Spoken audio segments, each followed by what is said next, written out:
Hi hello friends, എല്ലാ കൂട്ടുകാർക്കും മൗനരാഗം സീരിയലിലെ നാളത്തെ നല്ലൊരു പ്രൊമോ റിവ്യൂയിലേക്ക് തന്നെ സ്വാഗതം കേട്ടോ. ചാനൽ ആദ്യമായിട്ടാണ് കാണുന്നുണ്ടെങ്കിൽ ഒന്ന് സബ്സ്ക്രൈബ് ചെയ്ത് ലൈക്ക് ചെയ്ത് സപ്പോർട്ട് ചെയ്യണേ.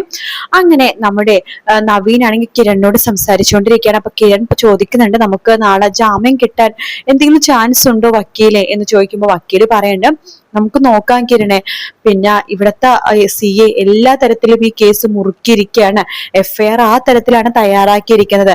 ചെറിയൊരു ഡൗട്ട് എനിക്കും ഇപ്പൊ ഈ കാര്യത്തിലുണ്ട്, എന്നാൽ നമുക്ക് മാക്സിമം ശ്രമിക്കാമെന്ന് കിരണിനോട് നവീൻ വക്കീല് പറഞ്ഞിട്ട് അവിടെ നിന്ന് എങ്ങനെ ഇറങ്ങുവാട്ടോ.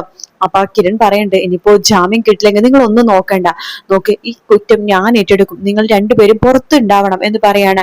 രതീഷ് പറയുന്നുണ്ട്, സാറേ അങ്ങനെ സാറ് മാത്രം അകത്ത് കിടക്കണ്ട, ഞങ്ങളും കൂടെയുണ്ട്. എടാ ഞാൻ പറഞ്ഞത് നിങ്ങളൊക്കെ ഒന്ന് കേൾക്ക്. ദേ നോക്ക്, നിങ്ങൾ എനിക്ക് വേണ്ടി എന്നെ ഒരുപാട് സ്നേഹിക്കുന്നുണ്ടെന്നും എനിക്ക് വേണ്ടി എന്ത് ചെയ്യാൻ തയ്യാറാണെന്നൊക്കെ എനിക്കറിയാം. പക്ഷെ നിങ്ങൾക്കും ഒരു കുടുംബവും ഭാര്യയും മക്കളും കുടുംബം ഒക്കെ ഉണ്ട്. അപ്പൊ നിങ്ങൾക്കും പുറത്തു പോയിട്ട് ജീവിക്കണ്ടേ? ഇതിപ്പോ നമ്മൾ 3 പേരും ജയിലിൽ കിടന്നിട്ട് ഒരു കാര്യമില്ല, ഇതെല്ലാം തന്നെ ഞാൻ ഏറ്റെടുത്തോളാം എന്ന് പറഞ്ഞിട്ട് കിരൺ ഇങ്ങനെ പറയണ്ട്. വേലു പറയണ്ട, വേണ്ട സാറേ ഞാൻ ഏറ്റെടുക്കാം, ഓൾറെഡി ഞാനാണ് തലക്കടിച്ചത് പറഞ്ഞല്ലോ, ഇനിയിപ്പോ മറ്റേ കാര്യം കൂടി മാത്രമല്ലേ പറയാനുള്ളൂ, കുഴിച്ചിട്ട കാര്യം മാത്രമല്ലേ പറയാനുള്ളൂ, അത് ഞാൻ പറഞ്ഞോളാം സാറേ, വേണ്ട സാറേ സാറ് പുറത്തു വേണം, സാറിന്റെ പോലത്തെ നല്ല മനുഷ്യര് ഈ നാട്ടിൽ ഉണ്ടാവണം എന്ന് പറയുമ്പോ അടാ വേലു അങ്ങനെയല്ല, ഞാൻ പറഞ്ഞ നിങ്ങളൊന്ന് കേൾക്ക്. അപ്പൊ രതീഷ് വേണ്ട സാറേ, എന്തായാലും നവീൻ വക്കീൽ നാളെ കോടതിയിൽ സംസാരിക്കട്ടെ, എന്നിട്ട് നമുക്ക് എന്താ തീരുമാനിക്കാം എന്ന് രതീഷും പറയാട്ടോ. അതിനുശേഷം നവീൻ വക്കീൽ പുറത്തേക്ക് ഇറങ്ങുമ്പോ തന്നെയാണ് ആ സ്റ്റെഫി എന്ന് പറഞ്ഞ ആ പെണ്ണ് അങ്ങോട്ടേക്ക് വരുന്നത് കേട്ടോ. കിരണിനെ രതീഷിനെ വേലിനെ കണ്ട് പുച്ഛിക്കാൻ വേണ്ടിയിട്ടാണ് കേട്ടോ അങ്ങോട്ടേക്ക് വരുന്നത്. അപ്പോ നവീൻ വക്കീൽ ഇറങ്ങുമ്പോ തന്നെ സ്റ്റെഫി വരുന്നുണ്ട്. സ്റ്റെഫി നവീനെ ഒന്ന് നോക്കുന്നുണ്ട്, ചോദിക്കുന്നുണ്ട്, ഓ നിങ്ങളാണ് കിരണിന്റെ വക്കീലല്ലേ നവീൻ എന്ന് ചോദിക്കുകയാണ്. നവീൻ നരസിംഹം എന്ന് ചോദിക്കുമ്പോഴേക്കോ, അതെ ഞാൻ ആരെങ്കിലും ആവട്ടെ, നീ ഏതാടി എന്ന് ചോദിക്കുമ്പോ, ഓ അപ്പൊ എന്നെ അറിയില്ല, എന്നാ എന്റെ പേര് സ്റ്റെഫി. ഓ നീയാണല്ലേ സ്റ്റെഫി, ഓ കേട്ടിട്ടുണ്ട്, ഒരുപാട് കേട്ടിട്ടുണ്ട്. കൊലയാളിനെ അല്ലെങ്കിൽ ജയിൽ പുള്ളിനെ പ്രണയിച്ച കൊലയാളി എന്നൊക്കെ കേട്ടിട്ടുണ്ട്, പക്ഷെ ഇപ്പൊ കണ്ടു.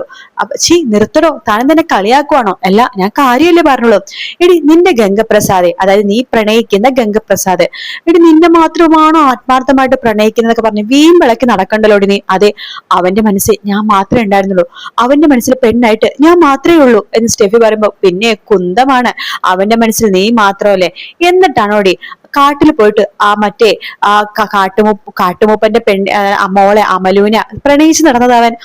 ആ കഥയൊക്കെ നാട്ടില് പാട്ടാടി. അമലു മാത്രമല്ല, ആർക്കൊക്കെ അറിയാം ഏതൊക്കെ നാട്ടിൽ പോയിട്ട് ഏതൊക്കെ പെണ്ണുണ്ട് അവൻ സ്നേഹിച്ചു നടക്കുന്നത്. താൻ എന്താടോ വെറുതെ പറയലേട്ടോ, എന്റെ ഗംഗയുടെ മനസ്സിൽ ഞാൻ മാത്രമേ ഉള്ളൂ. എടി ആവാം, കുറച്ച് പൊട്ടത്തരമൊക്കെ ആവും, പക്ഷെ ഇതുപോലെ പൊട്ടത്തരവും മന്ദബുദ്ധിയും ആവരുത്. നിന്റെ ഗംഗ നിന്നെ ചതിച്ചിട്ടുണ്ടടി, സത്യമായിട്ടും നിന്നെ ചതിച്ചിട്ടുണ്ടാവൻ, നീ അതറിയാത്തയാണ്. പിന്നെ നീ പറയാറുണ്ടല്ലോ നിന്റെ ഗംഗ എന്ന്. എടാ ഞാനൊരു കാര്യം ചോദിക്കട്ടെ, നിന്റെ ഗംഗക്ക് ആരെ വേണമെങ്കിലും കൊല്ലാലേ, പക്ഷെ നിന്റെ ഗംഗനെ ആരെങ്കിലും കൊന്ന നിനക്കത് സഹിക്കില്ലല്ലേ? സ്റ്റെഫി പറയുന്നുണ്ട്, അതെ എനിക്ക് സഹിക്കില്ല, എന്റെ ഗംഗ ഒരു ആൺകുട്ടിയാണ്. അപ്പൊ ഞങ്ങളൊന്നും ആൺകുട്ടിയല്ലേ, നിന്റെ ഗംഗ മാത്രമേ ഈ ലോകത്ത് ആൺകുട്ടിയായിട്ടുള്ളൂ? അതൊന്നും എനിക്കറിയില്ല, എന്റെ കണ്ണിൽ എന്റെ ഗംഗ മാത്രമേ ആൺകുട്ടി. അവന് ആരെ വേണമെങ്കിലും കൊല്ലാം, ഒരു കുഴപ്പമില്ല. കാരണമേ അവൻ ഇതിന് ചെയ്തിട്ടുണ്ടെങ്കിൽ അതിൽ ന്യായമുണ്ട്, അവന്റെ ആ സ്വഭാവം തന്നെയാ എനിക്ക് ഇഷ്ടമായത്. കൊള്ളാം. ഈ ഇപ്പത്തെ ജനറേഷനിലൊക്കെ കലിപ്പന്റെ കാന്താരി എന്നൊക്കെ കേട്ടിട്ടുണ്ട്, ട്രൂ ലവ് എന്നൊക്കെ. ഇപ്പൊ കണ്ടു, ശരി കേട്ടോ, എന്നാ ഞാൻ പോകുവാണ്, നിന്റെ അടുത്ത് സംസാരിച്ചാലേ എന്റെ സമയം പോകും എന്ന് പറഞ്ഞിട്ട് നവീൻ അവിടെ നിന്ന് പോവാണ്. സ്റ്റെഫി മനസ്സിലാക്കാണ്ട്, അവൻ വന്നിരിക്കുന്നു ഉപദേശിക്കാനായിട്ട്, എന്റെ ഗംഗയുടെ മനസ്സിൽ ഞാൻ മാത്രമേ ഉണ്ടായുള്ളൂ എന്ന് പറഞ്ഞിട്ട് അകത്തേക്ക് കയറണം. എസ് ചോദിക്കണ്ട, അതെ എവിടേക്ക് പോകുവാണ്? അതെ എനിക്ക് ആ കിരണിനും കൂട്ടരും ഒന്ന് കാണണം സാറേ. എന്തിന്? അല്ല എന്റെ ഗംഗനെ കൊന്നവരല്ലേ, എനിക്കൊന്ന് കാണണം. അങ്ങനെ കാണാൻ പറ്റുന്നില്ല, പോവാൻ നോക്ക് എന്ന് പറയുമ്പോഴേക്കും സിയ അവിടേക്ക് വരുന്നുണ്ട്. എടോ ഇവള് കണ്ട എന്താ കുഴപ്പം? പോയി കാണട്ടെടോ, അവരെ കണ്ടുവെച്ചാൽ എന്താ ഇപ്പൊ ഇത്ര കുഴപ്പം? നീ പോയി കണ്ടോ എന്ന് പറയാണ്. Thank you sir, thank you so much എന്ന് പറഞ്ഞിട്ട് സ്റ്റെഫി നേരെ കിരണിന്റെയും വേലുവിന്റെയും രതീഷിന്റെ അടുത്തേക്ക് പോകുന്നുണ്ട്. അപ്പൊ സിയ അവളെ അങ്ങോട്ട് വിട്ടതിനെ കാരണം തന്നെ ഇവര് സംസാരിക്കാതൊക്കെ ഒന്ന് നോട്ട് ചെയ്യാൻ വേണ്ടിയിട്ടാണ് കേട്ടോ. അങ്ങനെ സ്റ്റെഫി ഇങ്ങനെ ചോദിക്കണ്ട്, എനിക്ക് സമാധാനം, എന്റെ ജന്മം സഫലമായി എന്ന് പറയാണ്. എന്താടി നീ ഇന്ന് കുരയ്ക്കണത് എന്ന് രതീഷ് ചോദിക്കുമ്പോ, ഞാൻ സംസാരിച്ചതല്ലേ ഉള്ളൂ. പിന്നെ നിങ്ങൾ കുരയ്ക്കുമ്പോ തിരിച്ചു കുരയ്ക്കല്ലേ വേണ്ടത് എന്ന് പറയുമ്പോ വേലു ചോദിക്കണ്ട്, ഇവളാണോ സാറേ മറ്റവള് ആ ഗംഗയുടെ? അതെ ഇവള് തന്നെ എന്ന് പറയാണ്. ആ സമയത്ത് നമ്മുടെ സ്റ്റെഫി പറയണ്ട, അതെ ഞാൻ തന്നെയാണത്, എന്റെ ഗംഗയുടെ കാമുകി, ഞാൻ എന്റെ ഗംഗനെ വിവാഹം കഴിക്കാൻ പോവായിരുന്നു. ആ സമയത്ത് നിങ്ങൾ എല്ലാരും കൂടി എന്റെ ഗംഗ എന്നെ തീർത്ത് കളഞ്ഞതല്ലേ. എനിക്കൊരു ആഗ്രഹം ഉണ്ടായിരുന്നു, ഗംഗ പോയടത്തേക്ക് ഞാനും പോകും, ഞാനും മരിക്കും, പക്ഷെ അതിനു മുമ്പ് നിങ്ങളൊക്കെ ജയിലിൽ കിടക്കണമെന്ന്. എന്റെ ആ ആഗ്രഹം സാധിച്ചു. ഗംഗയെ പോലൊരു ആൺകുട്ടി ഭൂമിയിൽ വേറെ ഉണ്ടാവില്ല ശരിയാവില്ല എന്ന് പറയുമ്പോഴേക്കും രതീഷ് പണ്ടത് നീ വേറെ ആരുടെ മുഖത്ത് ശരിക്കും നോക്കാത്തോണ്ടാണ്. പിന്നെ അവളുടെ ഒരു ആൺകുട്ടി വന്നേക്കണേ, എടി നേർക്ക് നേരെ നിന്നാലേ അവൻ മുട്ട് വിറക്കും, നീ കണ്ടിട്ടുണ്ടോ?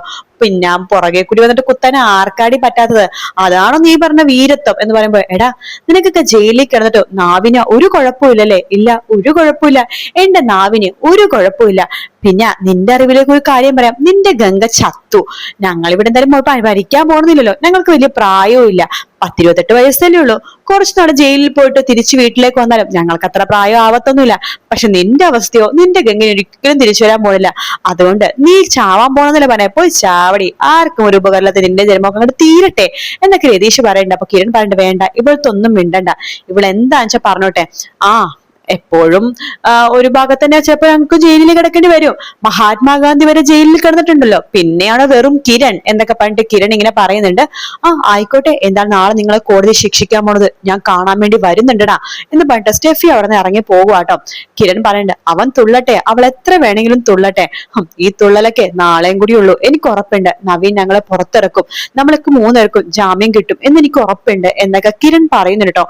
അതേ സമയത്ത് നമ്മുടെ വിക്രത്തിന്റെ അടുത്തേക്ക് വന്നിട്ട് വേറൊരു ജയിൽ പുള്ളി പറയണ്ടേടാ, നിന്റെ അളിയനും നിന്റെ 2 അളിയന്മാരും പിന്നെ അവരുടെ ഒരു കൂട്ടുകാരനും ജയിലിലാണിപ്പോ. ഇവിടെയോ? അതെ, ഇവിടെ തന്നെ ഗംഗനെ കൊന്നു എന്ന് പറഞ്ഞിട്ട് നിന്റെ 2 അളിയന്മാരില്ലേ, കിരണും രതീഷും, അവന്മാരെന്റെ അളിയനൊന്നുമല്ല. എടാ എന്തൊക്കെ പറഞ്ഞ നിന്റെ പെങ്ങള്, നിന്റെ സ്വന്തം പെങ്ങളെ കെട്ടിയേക്കണവന്മാരല്ലേ. അപ്പൊ നിന്റെ 2 അളിയന്മാരും അവരുടെ ഫ്രണ്ടും ഇവിടെ ജയിലിൽ കിടക്കാൻ കൊള്ളാം, സൂപ്പർ, അവരിങ്ങനെ പുറത്തേക്ക് ഇറങ്ങട്ടെ, അവരെ ഞാൻ വെച്ചിട്ടുണ്ട് എന്ന് പറയാണ്. മനോഹർ അത് കേട്ട് വരുന്നുണ്ട്. പിന്നെ അവരിവിടെ വെച്ച് നിന്നെ തീർക്കും, ഗംഗനെ കൊന്നിട്ട് അവരാണെന്ന് കുറെ പേര് പറയുന്നുണ്ട്, പക്ഷെ അവന്റെ ബോഡി പോലും കിട്ടിയിട്ടില്ലല്ലോ.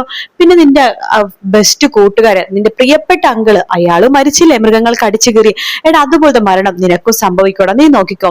അപ്പൊ വിക്രം പണ്ട്, അയ്യോ പറഞ്ഞാള് പുണ്യപ്രവർത്തി ചെയ്തിട്ടാണല്ലോ ഇവിടെ വന്നേക്കണത്, എടോ താനും അനുഭവിക്കോടോ എന്ന് പറഞ്ഞ, ഞാൻ അനുഭവിക്കാടാ, ഞാൻ അതെനിക്ക് അതിന് സന്തോഷമേ ഉള്ളൂ, കാരണം ഞാൻ അത്രമാത്രം പെൺകുട്ടികളുടെ കണ്ണീര് കണ്ടേക്കണ ആളാണ്, അതുകൊണ്ട് എനിക്ക് ശിക്ഷ കിട്ടിയാലും എനിക്ക് കുഴപ്പമില്ല, പക്ഷെ എനിക്ക് ശിക്ഷ കിട്ടുമ്പോ നിന്നെ പോലുള്ളവന്മാർക്കും ശിക്ഷ കിട്ടണോടാ, അതാണ് എന്റെ ആഗ്രഹം, എന്തായാലും നിന്റെ മരണം ഇവിടെ തന്നെ ആയിരിക്കോടാ, എനിക്കത് ഉറപ്പുണ്ടെന്ന് മനോഹർ പറയാണ്. വിക്രം പറഞ്ഞത്, പോടോ താൻ തന്റെ കാര്യം നോക്കടോ, വെറുതെ ചൊറിയാൻ വരല്ലേ, അങ്കിള് പോയോണ്ട് തനിക്ക് തല്ലു പിടിക്കാൻ വേറെ ആരും ഇല്ലാത്തോണ്ടാണോ എന്റെ മെക്കിട്ട് കയറണത്, നീ എന്ത് വിചാരിച്ചാലും കുഴപ്പമില്ല, അഥവാ കിരണും രതീഷും വേലും ഈ ജയിലിൽ കിടക്കുകയാണെങ്കിൽ അവരെ സംരക്ഷിക്കാൻ ഞാനുണ്ടടാ എന്നൊക്കെ മനോഹർ പറയാണ്. വിക്രം പറഞ്ഞു, പിന്നെ വലിയൊരു ആള് വന്നേക്കണേ, തനിക്ക് എന്തെങ്കിലും കഴിവുണ്ടോടോ? പെണ്ണുങ്ങളെ വരുതിയിൽ വീഴ്ത്തി അവരെ ഫേക്ക് പ്രണയം കാണിച്ച് വഴുതിയിൽ വീഴ്ത്താൻ അറിയാതെ തനിക്ക് എന്ത് കഴിവാടുള്ളത്, ഒന്ന് പോടോ എന്നൊക്കെ പറഞ്ഞിട്ട് വിക്രം അവിടെ നിന്ന് പോകാണ്. അപ്പൊ ഈ നാളത്തെ എപ്പിസോഡ് ഇത്രയും ഭാഗം നമ്മൾ കാണാൻ പോകട്ടോ. പിന്നെ വിക്രത്തിന്റെ ഒരു സംഭവം അറിഞ്ഞിട്ടുണ്ടായിരുന്നു, വിക്രവും എങ്ങനെയൊക്കെയോ മരിക്കുന്നുണ്ട് കേട്ടോ, പക്ഷെ അത് എങ്ങനെയാണെന്ന് അറിയില്ല. വിക്രവും മരിക്കുന്നുണ്ട്, ശത്രുക്കളെല്ലാം മരിക്കുന്നുണ്ട്, ആ കൂട്ടത്തിൽ വിക്രവും മരിക്കുന്നുണ്ട്, മനോഹറിന്റെ കാര്യമൊന്നും അറിയില്ല.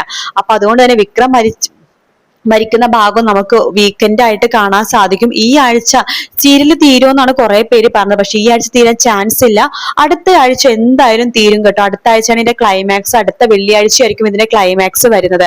വീഡിയോ ഇഷ്ടപ്പെടുകയാണെങ്കിൽ ലൈക്ക് ചെയ്യാനും സബ്സ്ക്രൈബ് ചെയ്യാനും കമന്റ് ചെയ്യാനും മറക്കല്ലേ. മറ്റൊരു വീഡിയോ കാണാം. Take care, bye bye.